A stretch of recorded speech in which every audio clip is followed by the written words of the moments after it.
का वक्त हुआ है। मैं रविंद्र सिंह आपके साथ शुरुआत करते हैं पहली खबर से। 9वें दिन भी किसानों का आंदोलन जारी। 5वें दौर की बातचीत से पहले किसानों की महापंचायत आज सरकार से बातचीत को लेकर रणनीति बनाएगी। किसान आंदोलन में शामिल 100 छोटे बड़े गैर किसान संगठनों में और बीजेपी नेता सुशील मोदी ने उठाए सवाल। कहा, विदेशी फंडिंग से चलने वाले संगठन देश के लिए खतरा। अकाली नेता प्रकाश सिंह बादल का सरकार पर किसानों की अनदेखी का आरोप। बोले, देश का अन्नदाता दुखी है, मेरा भी मन दुखी है, कानून वापस लेने चाहिए।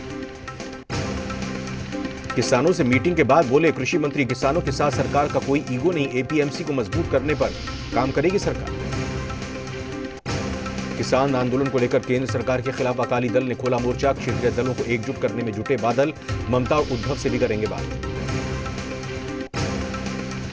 गृह मंत्री से मुलाकात के बाद पंजाब के मुख्यमंत्री का बड़ा बयान। कहा, किसान आंदोलन राष्ट्रीय सुरक्षा के लिए बड़ा खतरा। प्रधानमंत्री से मांगा मिलने का वक्त। किसानों से कंगना रनौत की अपील। कहा, टुकड़े टुकड़े गैंग से बचकर रहें, किसान आंदोलन का हाईजैक ना होने दें। बिहार में कानून व्यवस्था में बढ़ते अपराध को लेकर बिहार बीजेपी अध्यक्ष ने प्रदेश डीजीपी से मुलाकात की बात कही है। संजय जायसवाल ने अपना दर्द सोशल मीडिया पर साझा किया। बिहार बीजेपी के वरिष्ठ नेता सुशील मोदी ने किसानों के आंदोलन पर निशाना साधते हुए उसे राजनीति से प्रेरित बताया है। उन्होंने एक ट्वीट के जरिए कहा कि किसानों को लेकर, कृषि कानून को लेकर ज्यादातर चिंताएं निराधार है या राजनीति से प्रेरित है। सुशील मोदी के ट्वीट पर बिहार में सियासत भी तेज हो गई है। सुबोध राय ने सवाल करते हुए पूछा कि सुशील कुमार मोदी कभी क्या किसानी किए हुए हैं। बीजेपी के वरिष्ठ नेता आरके सिन्हा ने सुशील मोदी के ट्वीट का समर्थन करते हुए कहा कि वो खुद भी किसान के तौर पर काम करते हैं। उन्होंने कहा कि अभी चल रहे किसान आंदोलन में केवल एक राज्य के किसान ही शामिल हैं। कृषि कानून के खिलाफ देश में किसानों का आंदोलन थमने का नाम नहीं ले रहा है। इस आंदोलन का सहरसा के किसान भी समर्थन कर रहे हैं। उनकी मांगों को जायज ठहराया है। इन किसानों की सरकार से मांग है कि फसलों की सही कीमत मिले। सुपौल जिले के त्रिवेणीगंज अनुमंडल में ग्रामीणों ने डीलर के खिलाफ विरोध प्रदर्शन किया। ग्रामीणों का कहना था कि उन्हें अक्टूबर का अनाज नहीं मिला, जिसके खिलाफ प्रदर्शन जारी रहेगा। सुपौल के निर्मली नगर पंचायत स्थित स्टेशन चौक पर भीषण आग लग गई, जिससे कई दुकानें जलकर राख हो गई। वहीं आग से लगभग आधा दर्जन से ज्यादा लोग झुलस गए। 2 लोग गंभीर रूप से जख्मी हो गए हैं। लोगों को डीएमसीएच दरभंगा रेफर किया गया है। नवादा के बेनीपुर गांव के जंगल में 2 लोगों को शव मिलने से सनसनी फैल गई। दोनों लोगों की गला रेत कर हत्या की गई है। फिलहाल पुलिस पूरे मामले की तहकीकात कर रही है। रोहतास के काराकाट में डबल मर्डर का मामला आया सामने। कल देर शाम एक शख्स को गोली मार दी गई थी। पिछले कुछ दिनों में 20,000 रुपए के लेन देन समेत अन्य बातों को लेकर दोनों में तनाव था। अरवल में जमीन विवाद में 2 पक्षों के बीच मारपीट के दौरान एक युवक बुरी तरह से घायल हो गया। घायल युवक की इलाज के दौरान मौत हो गई। नाराज लोग हत्यारे की गिरफ्तारी की मांग कर रहे हैं। राजधानी पटना में देर रात एटीएम बैंक कर्मी की लापरवाही से खुला रह गया। मौके पर पहुंची पुलिस मामले की जांच में जुट गई। बांका के रजौन थाने में छापेमारी में पुलिस को बड़ी सफलता हाथ लगी है। 3 अवैध शराब की भट्टियां ध्वस्त करते हुए 25 लीटर शराब बरामद की गई है। पुलिस पूछताछ में जुटी है। सिवान में बेखौफ अपराधियों ने एक छात्र को पैर में गोली मार दी, जिसका इलाज सिवान सदर अस्पताल में चल रहा है। पटना से ब्लॉक अकाउंटेंट की परीक्षा देकर वो आ रहा था। पुलिस मामले की जांच कर रही है। मधुबनी के जयनगर थाने में पुलिस ने छेड़खानी समेत कई अन्य मामलों में 8 लोगों को गिरफ्तार किया है। एसडीपीओ ने कहा कि गिरफ्तार अपराधियों से पूछताछ की जा रही है। बांका के कटोरिया में जमीन पर कब्जे को लेकर 2 पक्षों के बीच खूनी संघर्ष में दर्जनों लोग जख्मी हो गए। पुलिस ने कुछ लोगों को हिरासत में भी लिया। बताया जा रहा है कि जमीन को लेकर विवाद काफी पुराना है। बेतिया के नौतन थाना और जगदीशपुर थाना के बॉर्डर पर एक शव मिला। सूचना पर 2 थानों की पुलिस मौके पर पहुंची। पुलिस कैमरे पर बोलने से परहेज कर रही है। बेतिया के नौतन थाना क्षेत्र में हरदिया फार्म से व्यवसायी का शव मिला। नौतन थाने ने शव को पोस्टमार्टम के लिए बेतिया भेजा। वहीं पुलिस इस हत्या को दुर्घटना के रूप में देख रही है। सहरसा में अज्ञात बदमाशों ने एक 50 वर्षीय बुजुर्ग के गले पर धारदार हथियार से वार कर घायल कर दिया। पीड़ित बुजुर्ग को आनंद फानंद में सदर अस्पताल में भर्ती कराया गया। पुलिस मामले की जांच में जुटी है। बेतिया के जगदीशपुर थाना के पास एक महिला की बिजली की चपेट में आने से मौत हो गई। गांव में तनाव का माहौल है। पुलिस मामले की जांच कर रही है। शेखपुरा में हथियावा ओपी थाना क्षेत्र के बिहटा मोड़ के पास अनियंत्रित बोलेरो ने खड़ी ट्रक में टक्कर मार दी। बोलेरो सवार एक युवक की मौत हो गई। पुलिस ने शव को कब्जे में लेकर सदर अस्पताल भेज दिया। समस्तीपुर जिले के मोहिउद्दीन नगर प्रखंड में स्कूल की शक्ल ट्रेन के रूप में बदलने और उसे शिक्षा एक्सप्रेस का नाम देने के बाद इससे प्रेरित होकर एक फिल्म बनाएगी और उसका प्रसारण दूरदर्शन के साथ साथ सूबे के सभी विद्यालयों में कराया जाएगा। दरभंगा जिले के विभिन्न प्रखंडों का स्वास्थ्य प्रधान सचिव ने दौरा किया। साथ ही स्वास्थ्य सुविधा बेहतर बनाने के लिए पटना से टीम भी पहुंची है। जांच में मिले कमियों को दूर करने का निर्देश दिया गया। कोरोना काल में जब अस्पतालों के साफ सुथरे होने और स्वास्थ्य इंतजामों के दुरुस्त होने की आवश्यकता है, तब बिहार के कई अस्पतालों की हालत बेहाल है। इन अस्पतालों का रियलिटी चेक करते हुए कई बदइंतजामी नजर आई। फारबिसगंज के अनुमंडलीय अस्पताल में जहां हर ओर कुव्यवस्था देखने को मिली। इमरजेंसी वार्ड में मरीजों के लगे बेड के चादर बेहद गंदे दिखे। साथ ही इस्तेमाल की हुई सुई इधर उधर फेंकी हुई मिली। मुजफ्फरपुर के एसकेएमसीएच में इलाज कराने आए मरीजों के बीच कोई दूरी नहीं दिखी। दर्जनों सुरक्षा गार्ड लगाए गए हैं, लेकिन फिर भी मरीज और मरीज के परिजन की भीड़ देखने को मिली। वहीं कोरोना की किसी गाइडलाइन का पालन नहीं हो रहा। औरंगाबाद के ओबरा थाना क्षेत्र में पैसों के लेन देन के विवाद में जमकर मारपीट हुई। 15 लोग घायल हुए। सभी घायलों का इलाज ओबरा पीएचसी में चल रहा है। गोपालगंज सदर अस्पताल में कुव्यवस्था का आलम है। वहीं यहां इलाज कराने आए मरीजों को उनके हाल पर छोड़ दिया जाता है ताकि वो इलाज के अभाव में खुद थक हार कर नए निजी क्लिनिक में चले जाएं और सरकार लाखों रुपए हर साल अस्पताल के लिए खर्च करती है। आज शाम 7 बजे रांची में यूपीए विधायक दल की बैठक होनी है। इसमें सत्ताधारी दल के सभी विधायक शामिल होंगे। जेएमएम महासचिव विनोद पांडे के मुताबिक गठबंधन दल के सहयोगी विधायकों से उनके क्षेत्र की बातें भी होंगी। कांग्रेस के पूर्व प्रदेश अध्यक्ष सुखदेव भगत के बीजेपी से निष्कासित होने के बाद कांग्रेस में वापसी को लेकर कांग्रेसी नेताओं में नाराजगी देखने को मिल रही है। वहीं राज्यसभा सांसद धीरज साहू ने कहा है कि चुनाव के समय हमारे पार्टी की तरफ से कोई दबाव नहीं था। झारखंड विधानसभा चुनाव से पहले कांग्रेस के कई विधायक और नेता पार्टी बदलकर दूसरे दल में शामिल हो गए थे। अब एक बार फिर से पार्टी में वापसी में जुटे हुए हैं। इसको लेकर कई नेताओं में नाराजगी है। धनबाद पहुंचे बीजेपी के पुरुलिया सांसद ज्योतिर्मय सिंह महतो ने कहा कि 2021 में हो रहे बंगाल चुनाव में बीजेपी सत्ता में आएगी। उन्होंने कहा कि इस बार 294 सीटों में से 200 सीट जीतकर बीजेपी पूर्ण बहुमत के साथ सत्ता में आएगी। जामताड़ा के कुंडहित प्रखंड में झारखंड विधानसभा अध्यक्ष रविंद्रनाथ महतो ने सामुदायिक पुस्तकालय का उद्घाटन किया। साथ ही मौके पर पुस्तकालय में पुस्तकें भी दान की। गढ़वा के स्थानीय विधायक और सूबे के पेयजल स्वच्छता मंत्री ने एफसीआई के जरिए 7 दिसंबर से धान क्रय खरीदने की घोषणा कर दी है। मंत्री मिथिलेश ठाकुर का कहना है कि किसान अपने धान को बेचने को लेकर हड़बड़ी ना दिखाएं और बिचौलियों से बचें। सूबे के पेयजल और स्वच्छता मंत्री मिथिलेश ठाकुर ने रमकंडा के भुतही नदी में 3 करोड़ 26 लाख की लागत से बनने वाले पुल का शिलान्यास किया। उन्होंने अधिकारियों और ठेकेदार को गुणवत्ता के साथ काम करने को कहा। झारखंड कर्मचारी चयन आयोग की तरफ से 7,272 रिक्त पदों की बहाली निकाली गई थी। सफल अभ्यर्थी लगातार सूची जारी करने की मांग कर रहे हैं। वहीं अब सफल अभ्यर्थी 1 दिसंबर से अनिश्चितकालीन धरने पर बैठे हुए हैं। आंदोलनकारियों का कहना है कि मांग पूरी नहीं होने तक आंदोलन जारी रहेगा। 2016 में हाईस्कूल शिक्षक प्रतियोगिता परीक्षा के लिए निकाले गए विज्ञापन के आधार पर सफल अभ्यर्थियों ने 25% रिक्त पदों पर नियुक्ति की मांग की है। इन छात्रों की मांग है कि सफल अभ्यर्थियों को सब्जेक्ट वाइज और कैटेगरी वाइज खाली सीटों पर शिफ्ट किया जाए। वायु प्रदूषण में भारत की राजधानी दिल्ली हर एक साल बेहाल होती जा रही है।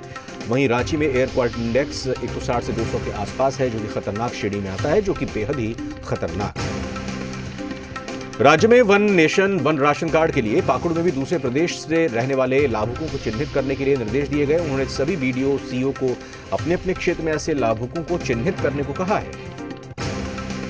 सिमडेगा के रास्ते 56 बच्चियों को कोयंबटूर लेकर जा रही बस को पुलिस ने जब्त किया है। पुलिस के मुताबिक कोयंबटूर में स्थित कंपनी में कपड़े सिलाई के लिए इन बच्चियों को ले जाया जा रहा था। फिलहाल पुलिस मामले की जांच कर रही है। फारबिसगंज के पुलिस ने लूट की घटना में शामिल 4 अपराधियों को गिरफ्तार किया। गिरफ्तार अपराधियों के पास से लूटी गई 4 मोबाइल और 19,000 रुपए बरामद हुए हैं। सभी अपराधी रात में राहगीरों से लूट की घटना करते थे। पाकुड़ में वन विभाग ने बड़ी कार्रवाई की है। अवैध तरीके से कोयला ले जाते 4 ट्रक को जांच के लिए रोका और जब वाहनों की जांच की गई तो उस पर कोयला लदा हुआ पाया गया। रामगढ़ जिले के गोला स्थित बीएमएल प्लांट में कैनाल पाइप में विस्फोट होने से करीब आधा दर्जन से ज्यादा मजदूर घायल हो गए हैं। एम्बुलेंस के अभाव में घंटों घायल मजदूर फैक्ट्री परिसर में ही तड़पते रहे। अधिक कर्मचारी उस समय आग की चपेट में आ गए जब उसमें अचानक विस्फोट हो गया।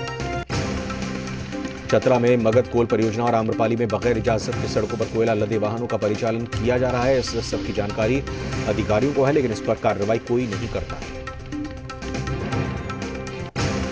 बोकारो जिले के केबेरो में सीसीएल के करगली वॉशरी का स्टोर अब नहीं सुनाई देगा। वॉशरी के बंद होने से मजदूर यूनियन के नेता चिंतित हैं, साथ ही मजदूरों में भी नाराजगी। रांची के सबसे बड़े मछली बाजार में लोग कोरोना की गाइडलाइंस का उल्लंघन करते हुए मछली खरीदने आ रहे हैं। ऐसे में कोरोना के संक्रमण के फैलने का खतरा ज्यादा है। जो लोग सजग हैं वो मास्क और सोशल डिस्टेंसिंग का पालन कर रहे हैं। कोरोना काल में बेतला नेशनल पार्क को चमकाने का काम चल रहा है। वन विभाग के अधिकारी पार्क के सौंदर्यीकरण में जुटे हैं ताकि पर्यटकों की आवाजाही शुरू हो सके और सरकार के राजस्व में भी इजाफा। कोरोना वैक्सीन पर आगे की रणनीति पर चर्चा के लिए प्रधानमंत्री की सर्वदलीय बैठक। वर्चुअल बैठक में प्रमुख दलों के नेता शामिल रहे। वैक्सीन की तैयारियों पर भी चर्चा हुई। वैक्सीन पर पीएम मोदी का बड़ा ऐलान। अब वैक्सीन के लिए ज्यादा इंतजार नहीं, कुछ हफ्तों में आएगी वैक्सीन। बनते ही टीकाकरण का अभियान शुरू होगा। प्रधानमंत्री ने कहा, कोरोना वैक्सीन को लेकर दुनिया की नजर भारत पर है। वैक्सीन के वितरण को लेकर काम किया जा रहा है। पीएम ने बैठक के बाद कहा, कोरोना वैक्सीन के लिए टास्क फोर्स बनाई गई है। सबसे पहले बीमारों और बुजुर्गों को वैक्सीन दी जाएगी। पीएम ने कहा, वैक्सीनेशन में हमें सावधानी लगातार बनाए रखनी है। 2 गज की दूरी का लगातार पालन करना है। लापरवाही से भारी नुकसान भी हो सकता है। कोरोना वैक्सीन की कीमत पर पीएम मोदी ने कहा, वैक्सीन की कीमत पर राज्यों के साथ चर्चा जारी है। जन स्वास्थ्य को ध्यान में रखकर ही दाम तय होगा।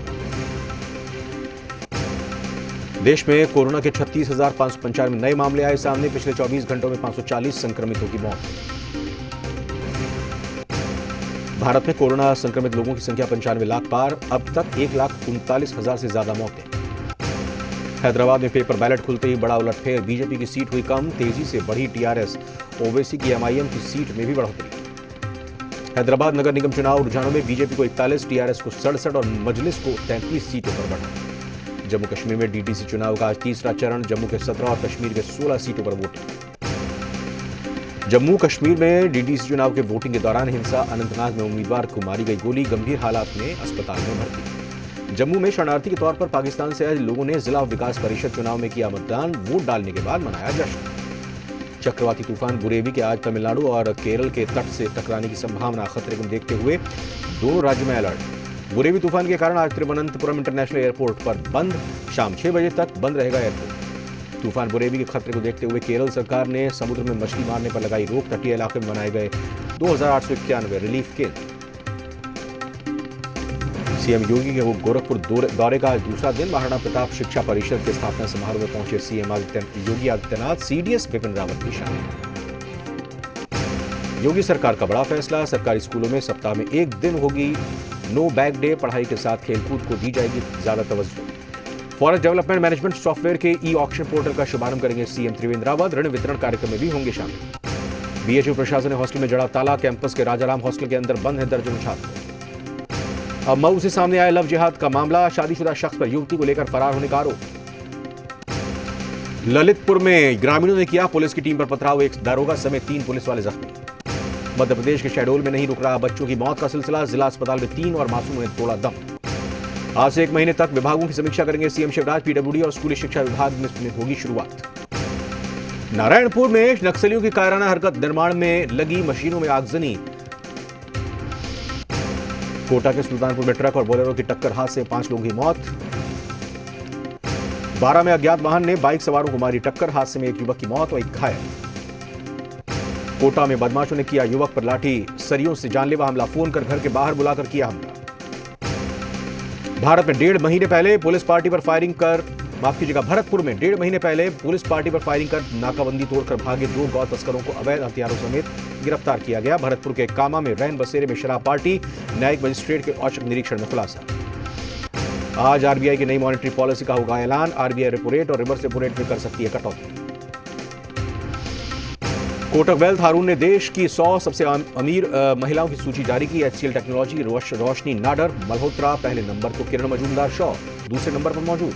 आंध्र प्रदेश में 1,869 करोड़ रुपए निवेश करेगी इंडियन ऑयल। कंपनी अपने एलपीजी गैस सेक्टर में बेस को करेगी मजबूत। निसान इंडिया ने जबरदस्त फीचर्स वाले ऑल न्यू निसान मैग्नाइट की कीमत की घोषणा की। कार की एक्स शोरूम कीमत 4,99,000 रुपए। लॉटरी के नामी राशि पर लगती रहेगी 28% जीएसटी। सुप्रीम कोर्ट में जीएसटी को चुनौती देने वाली लॉटरी कंपनी की याचिका खारिज। कंगना रनौत के नए ट्वीट के हो रहे हैं चर्चे। कंगना ने लीगल नोटिस और जावेद अख्तर के केस पर किए ट्वीट्स। लिखा, लगता है मुझे महान बनाकर ही दम लेंगे। अक्षय कुमार ने शुरू की आनंद एल रॉय की फिल्म अतरंगी रे की शूटिंग। सारा अली खान के साथ शेयर की तस्वीरें। 53 की उम्र में करोड़ों दिलों पर राज करने वाली माधुरी दीक्षित ने शेयर की बिना मेकअप वाली तस्वीर। फैंस हुए हैरान, कहा ये फोटो हटा लीजिए। कविता कौशिक के पति रोनित ने अभिनव शुक्ला पर लगाया आरोप। कहा अभिनव ने आधी रात को नशे में कई बार कविता को किया कॉल। फैंस हैं हैरान। मिस्र में एक जानी मानी मॉडल को प्राचीन पिरामिड के सामने तस्वीरें खिंचाना पड़ा भारी। पुलिस ने की कार्रवाई। बिना इजाजत तस्वीरें खिंचवाने का आरोप। अमेरिका के मिनेसोटा में टला बड़ा हादसा। खराबी के बाद हाईवे पर उतरे छोटे विमान ने वाहन को मारी टक्कर। हादसे में कोई घायल नहीं। ध्वस्त हुआ दुनिया का सबसे ताकतवर टेलीस्कोप। मंगलवार को एंटीना गिरने से ऑब्जर्वेटरी ने काम करना किया बंद। इंग्लैंड का एक कंट्री हाउस हजारों लाइट्स के साथ जगमगाया। हर साल क्रिसमस से पहले सजाया जाता है। कोरोना को देखते हुए खास नियमों का किया है पालन। व्हाइट हाउस के बाहर राष्ट्रीय क्रिसमस ट्री की लाइटिंग दिखाते हुए डोनाल्ड ट्रंप का बयान। कहा क्रिसमस के दौरान कोरोना वायरस वैक्सीन का आना एक चमत्कार है। म्यांमार में एक बौद्ध भिक्षु करते हैं सांपों को बचाने का काम। खतरनाक कोबरा और पाइथन को तस्करी से बचाने के लिए कई सालों से डटे हुए हैं। दो लाल पांडा बढ़ा रहे हैं चिली के जू की रौनक। कोरोना काल में कई महीने बाद खुला है चिड़ियाघर। लाल पांडा को देखकर पर्यटक हुए खुश। मॉस्को के चिड़ियाघर में दिख रहा है ठंड का असर। जमे हुए पानी में खेलते दिखे दो विशाल पांडा। और इन्हीं खबरों के साथ 100 शहर 100 खबर में फिलहाल इतना ही। नमस्कार। कमी रह गई, आप चुनाव नहीं जीत पाए। तो मैं आने वाले समय में जीतूंगा जरूर। पर आया था क्या तेजस्वी यादव की तरफ से भी ये मछली